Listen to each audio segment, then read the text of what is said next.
Yeah, I wonder with some of these guys, young players that show such great offensive ability, but keep being criticized for other aspects of their game, how much of that is impacted in practices is a coach, because we're not privy to this. We don't know. How is a player reacting to the advice they're giving? Some players probably intellectually just aren't getting what the coach, when he's drawing up something or explaining something in great detail, what you're doing wrong. Some guys just don't get it. And then when you see this happen and some reputations form around guys, especially Russian or other European players, sometimes the hotshot offensive players, I wonder if there could still be somewhat of a language barrier there, where they're maybe not getting 100% of what the coach is trying to give them.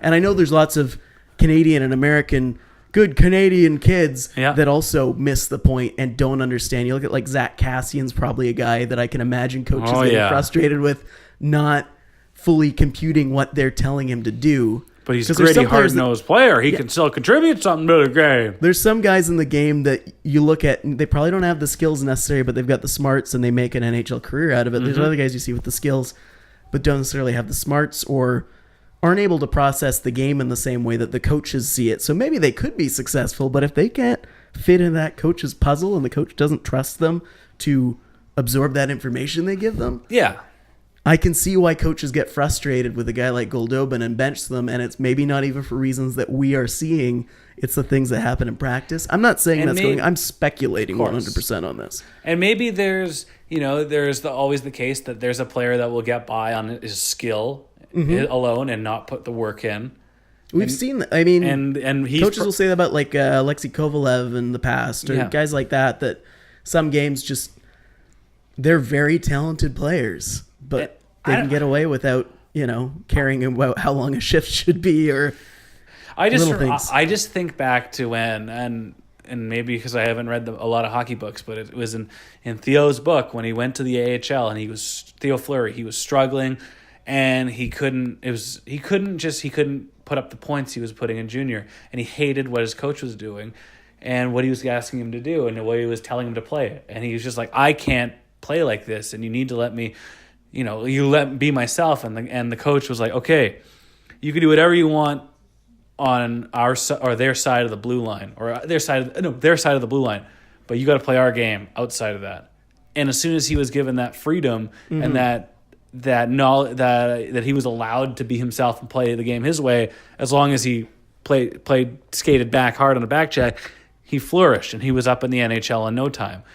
It just seems like they take Goldobin and they say, you can maybe do this, or you can maybe do that, or you're this type of player, but by golly, we play it's Mighty Ducks 3. We only play 200-foot hockey here. I don't care what you can do. It's all about 200-foot dump and chase, smart defensive hockey. Look at Marcus Granlund. Do what he does. It's just I'm the reason, and I'm not saying that if Nikolay Goldobin, who's a fringe at this point in his life, is a fringe NHLer, if he was on, the Canucks would be in the playoffs and they'd be a formidable opponent.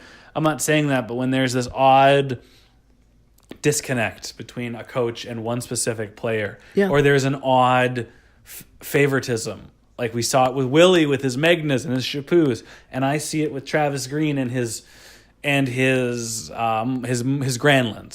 and you see it in Toronto. You saw it in Toronto for years with Mike Babcock and Roman Polak. Like they're players that subscribe to whatever the coach is saying, or the coach sees them doing at least what they told them to do, even if it doesn't always work out. And I just you need to. I just feel like check the ego at the door. If you have a skilled player, let them play the game that way, and worry about the defense afterwards, and worry about evolving their game down the as it happens. But to stifle a player like that, I just don't agree with.